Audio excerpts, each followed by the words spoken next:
Welcome! In this video I'm going to be taking a look at this Reolink Duo 3 PoE dual lens security camera. So this was provided to me by the distributor, but they're not compensating me for this video and they're not reviewing it before I post it. If you find this video helpful and you want to purchase one of these, I'll put a link to it in the description, and if you use that link, it helps me out a little bit and doesn't cost you anything extra. So being a PoE camera, this connects to your network with an Ethernet cable, and if you use a PoE switch or a PoE injector, you can supply power to the camera at the same time. Now Reolink also has a wireless version of this camera, so if you're not using a PoE setup, you can use the wireless version, and I'll put a link below to both cameras. So this is a dual lens camera that gives you a wider field of view. It has dual 4K sensors, it's 16 megapixel, has person, vehicle, animal detection, two-way audio, and color night vision. So let's get this open. This talks about getting support. Here we have the manual. Let's take a quick look at it. Here's a little card talking about updating your network video recorder if you use one of those. Mounting template, waterproof installation guide, but this is the quick start guide. This talks about the parts. Oh, we also have a sticker. We have the camera, Ethernet cable, mounting plate, mounting hole template, quick start guide, surveillance sign, pack of screws, and waterproof lid. This talks about the different parts. So a daylight sensor, mic, lens, spotlights, infrared lights, mounting bracket. We have an Ethernet port and a power port. You can install internal storage with a microSD card. Also has a reset button, and there's a speaker. This talks about connecting it. So the main way most people will connect this is with PoE. PoE is power over Ethernet. So if you have an Ethernet cable, that can supply network connectivity, but PoE also sends power over that cable. The nice thing about that is you can have one cable that sends your power and your network. So you can run one long Ethernet cable to where you have the camera installed, and that can go into a PoE injector. Alternatively, you can use a switch that's PoE, and that makes for a very clean setup. This talks about setting up the camera, so you can use an app. This talks about mounting it. It has a number of tips here. You can pause and read through those. This talks about mounting it to a wall. This talks about mounting it to a ceiling. This talks about adjusting it. And here's some troubleshooting. Then we have some compliance specs. I think that's it. Pull this out. So here's the camera itself. We'll take a closer look in a minute. Here's the mounting bracket, the waterproof connector, and an Ethernet cable. We also have screws and a hex key. Let's look at the camera here. So this is the upright orientation. So this has a 1/4-20 thread on both sides. So it does come with this bracket, but with a 1/4-20 thread, you could in theory do some other creative mounting with this. On the bottom here, we have an opening for the reset button and the micro SD card slot. So you can unscrew those and install an SD card. I like to install a high endurance card. This is a SanDisk high endurance card, but you can also find similar cards from Samsung and other manufacturers. So these are good for security cameras that are constantly writing to the card. On the back here, we have a QR code. I have that covered up. We have the speaker down here. On the front, we have the lenses. So I can peel that off. And there you can see the two lenses. So this has a cap on it here. Take that off. This will go over your Ethernet cable. So once you plug it in, you can use this to seal so moisture cannot get in here. And then here we have the 12 volt if you are not using power over Ethernet. Again, I think most people will use power over Ethernet. So this is the mounting bracket. You would mount this to a surface. This hinges on here.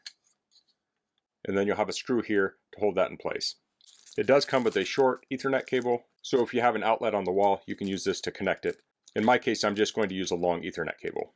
So let's get this set up on my bench. So I'm going to set this up using my iPad. A lot of times you'd use a phone.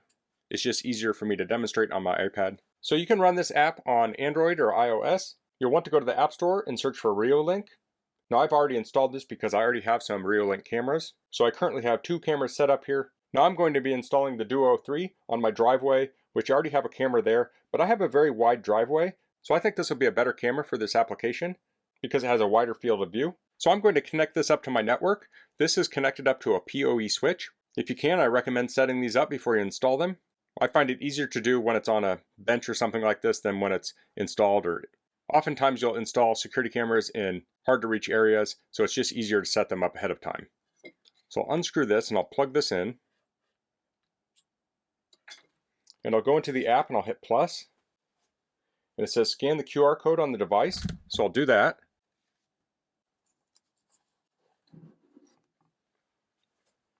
So it says connecting device.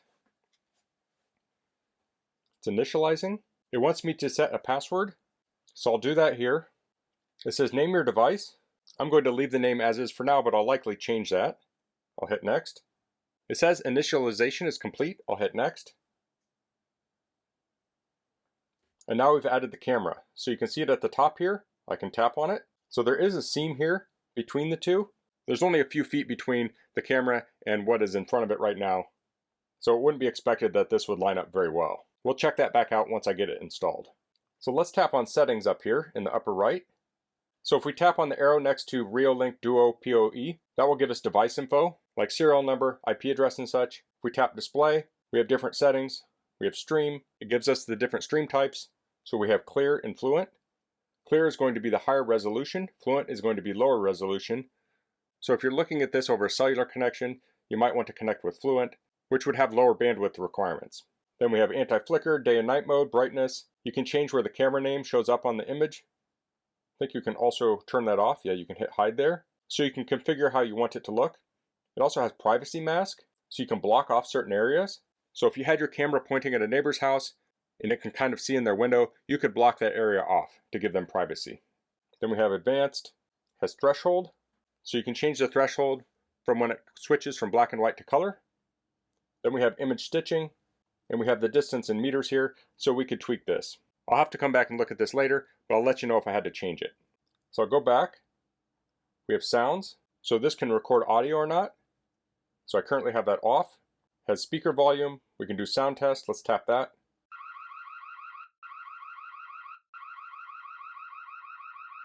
Has noise reduction mode. I'll go back. And we have light. So it has infrared light is set to auto, and then we have spotlight. We can have it off, night smart mode, or timer mode. So we can have it turn on with different kinds of detection for people, humans, or animals. We have a detection alarm. So we can set up a detection zone. So I can mark off an area where I want it to detect motion. And when motion happens in that area, it will trigger an alarm. We have an alarm delay. It says the alarm will be triggered when a detection object stays in the detection zone longer than the set time. So it's currently at 0, and you can move it all the way up to 8 seconds. And you can do that for person, vehicle, or animal. Then we have object size. So we have person selected. We can choose minimum and maximum object. So you can have it ignore things that are larger or smaller than a certain size. That seems like it could help if your camera is picking up things like insects. Then we have push notifications. We can turn those on. And that will send notifications to our phone when it detects an event. So you can set up critical alerts, schedules, and things like that. Then we have email alerts. You can set it up to email you. It has FTP. So it looks like you can send recordings to an FTP server. We have siren. So I'm going to leave that off. So if you had this on a front door or something where people are walking by, like a mail carrier or something, you may not want your siren on. But if you had this in a storage unit where it rarely will get triggered, you might want that siren on to deter people. And then we have linked devices. So that looks like it does some sort of automation. Below we have share camera, time lapse, and advanced. And we can log out of the device or delete it. Let's go back here. So on this screen at the very top, we can trigger things like we can trigger the light. So I'll tap that. So here the light is on. They're on both. So this will have infrared and visible light. So obviously you can't see the infrared light. You can trigger the alarm if you tap that. It will have a button. I don't want to do that again. The button next to that does a matrix, so you can have multiple cameras on the screen at the same time. So down below we have pause and play. We have audio, sound, so you can turn that on or off. We have camera, so you can take a snapshot. Or we could record video. Now as far as I know, that's recording it to my device. We can hit low. So this will change it from clear, balanced, or fluent. If you're on a slow network, you can change this to fluent so you have better motion. But if you're on a high-speed network, you can do clear and have a really sharp image. And then of course we can expand this screen. Down below we have talk, so you can press the microphone and send audio to the camera. And then we have playback, which will play back video on the microSD card. So that was a quick overview of the app. Let's get a microSD card installed in this. So I'll disconnect the Ethernet. This is going to be a Phillips screwdriver. Try number 1. Looks like number 1 Phillips. We can see the slot here. Let's try this with the label towards the front. That seems to be the right orientation. I'll click it in. So if you want to take it out, you'll press it and it should pop out. And I'll put the cover back on. So let's take a look at the mount. So it looks like we'll want that hex key. Pull that out. So I'm going to be doing a soffit mount or a ceiling mount with this. So I'll loosen this up. That will allow this to swivel. This will attach to the camera here. So I've got that tightened down. So that will mount in this orientation, like so. You can see it's fairly well balanced. I'll mount this plate where I want to mount it, and then I will screw this on here. Once I get it up, I'll get it in position and I'll tighten this down to lock it in place. So I'm going to go get this installed. I'm not going to film that whole process, but I'll show it afterwards so you can see how I did it. And then we'll take a look at the video. Okay, so I have this soffit mounted. One thing I want to point out is that you can angle this up and down, but the side to side is not adjustable. So when you mount this up here, you're going to have two screws that hold that up. So you might want to put one screw in, adjust the camera where you want it, and then put the other screw in, if you need fine detail. This is pretty wide, so it may not matter. And of course, this is a soffit mount. You can also just mount it right to the wall. Then we have it plugged in here to the Ethernet, and we have that weatherproof fitting on it. Okay, so I have the camera set up, and it will unfortunately have to blur some things out for privacy reasons, so I apologize for that. We have the camera here at the top. I'll tap on the camera. That will bring it up full screen. Then I'll tap on the gear in the upper right. Now I want to set up recording. If we look at the top, we can see Reolink Duo 3 PoE, and you can see it says 118 of 119 gigabytes. So I've been running this for a while, and the card is filled up, but it's just overriding old files. So if you need to format the card, you want to tap on the arrow to the right where it says Reolink Duo PoE, and then click on camera storage and you can format the card there. Now mine was already formatted, so I'll go into camera recording, and you want to turn this on, and then you have two types of recording. You have motion and continuous. So continuous would record all the time. I don't need to do that. I use motion recording, so I'll tap on that. And here we have the detection type. So if I tap on that, I can choose if I want any motion, person, vehicle, or animal. So I've turned off any motion, and I just have person, vehicle, and animal turned on. And then you can set a schedule for that. I have that all the time. So if you only want motion recording, like say at night, you can turn that on. So maybe you have a shop and you have continuous recording during the day, and at night you want motion recording, you could set that up here. So continuous recording is similar. We can set up continuous. If we tap on this, we can set recording for specific time periods. Now we can also set post-recording duration. So that's the time it will record after the motion is detected. And then we have overwrite recordings, and we're going to overwrite the oldest files. So this has been recording for a while, so I'll go back. But let's take a look at the live stream. So if I turn my device, that will turn sideways, and now I can zoom into this. Now there's going to be two levels. This is compressing it on my iPad screen right now. When I zoom in, we're going to get to a point where we have a 1-to-1 ratio between my screen and the pixels. But then you can also digital zoom in, and it will lose resolution at that point. So I can zoom in pretty far here. We're zoomed into the concrete, and you can see it is not looking very sharp. But since this image is wider and higher resolution than the screen I'm looking at it on, I can certainly zoom in and look around. So here we can see my car. If I scroll to the right, we can see my sidewalk. And here's the side of my garage. So this gives you essentially a 180-degree view. So I have that blurred out for privacy reasons, but on the left side of the screen, I can see the adjacent perpendicular street. And if I zoom in on the right, I can actually see traffic go by the other street, which is quite a bit ways down. Now I can't see detail at that level, but you can see it. And here we have a squirrel running across the screen. Now I have this on the left side of my garage facing the street. I may move this to the right side of my garage. I haven't decided yet. I'd have to run a wire. But that would make it more central. This is kind of on the side of my property. But if you wanted to, say, view a whole backyard, you could put this in the middle of a house, and you could have a nice wide view of a whole backyard. Now you're going to see more detail close up than you are further away. I'll zoom in on this wheel.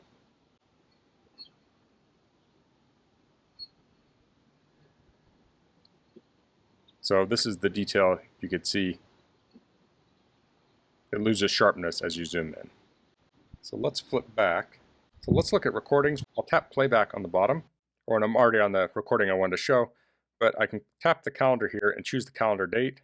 So let's go to December 15th. I'll hit done.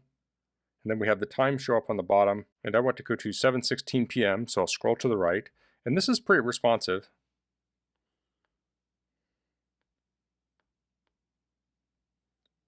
And here I am taking the trash out. So I'll turn this sideways. Scroll back to the left. There we are.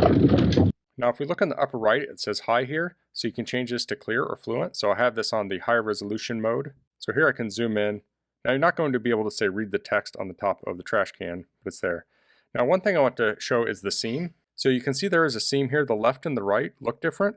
One reason for that right here is that I have Christmas lights kind of hanging out in front of the light, so it's changing the exposure. That being said, it doesn't look too bad. During the day, the seam generally disappears.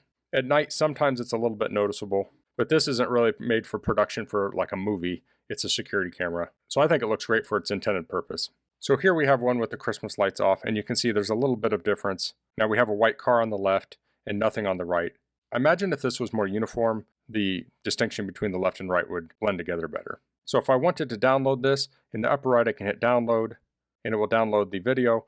Now you want to make sure you choose clear or fluent before you download, so you can download the higher or lower resolution version if that's what you want. So I've cut some selected clips from here. I'm going to load those into my video editing software so we can look at those at a higher resolution. Now I don't know if I'll be able to do it at native resolution. It's a little tricky in that regard because this is going to be displayed on many different devices, but it'll give you a better idea of what the quality looks like.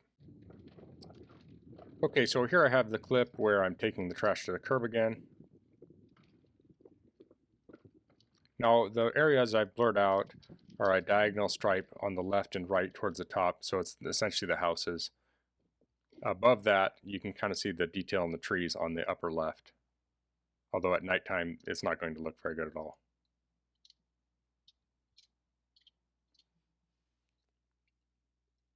So here we have a deer.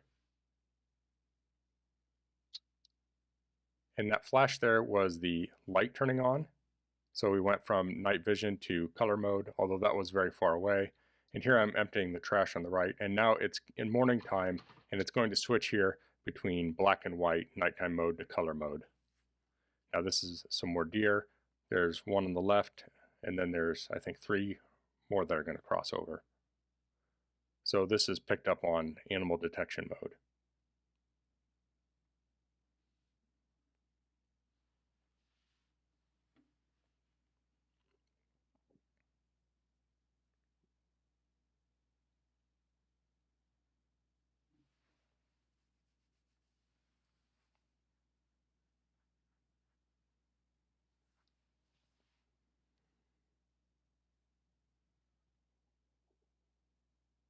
Here we have another deer.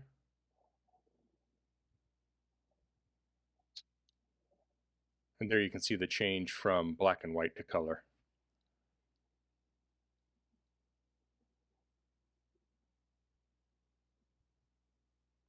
More deer. We have a lot of deer that cross over here.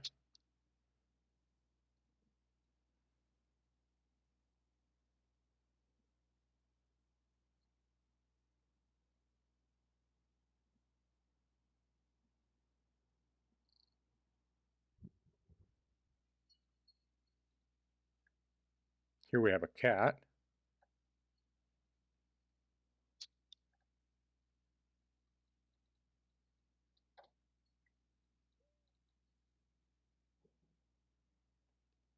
This is a bunny crossing over. And finally we have some squirrels playing. So that was the Reolink Duo 3 PoE dual lens security camera. If you're looking for a security camera with a wide field of view, I think this is going to be one of your best options. I like how this presents as one camera, so you don't have to manage 2 different cameras. It automatically seams them together. It gives you that full 180-degree view, so you could have this on the side of a building, and you could see on the left and the right and in front of the camera. This would also work great for monitoring a front or backyard. Along with the dual lenses, this is also a full-featured camera with infrared lights, visible lights, microphone, and speaker. I like that this gives lots of mounting options too. You can mount this on the side of a structure, or you can mount it on a soffit. And since this has its own SD card slot, you can store video on the camera itself, or you can set it up with an NVR or other software. So that's all I'm going to cover in this video. If you have any questions, please leave them in the comments. If you like this video, please click like. If you haven't subscribed to my channel, I'd appreciate it if you could do that. And thanks for watching. Until next time, goodbye.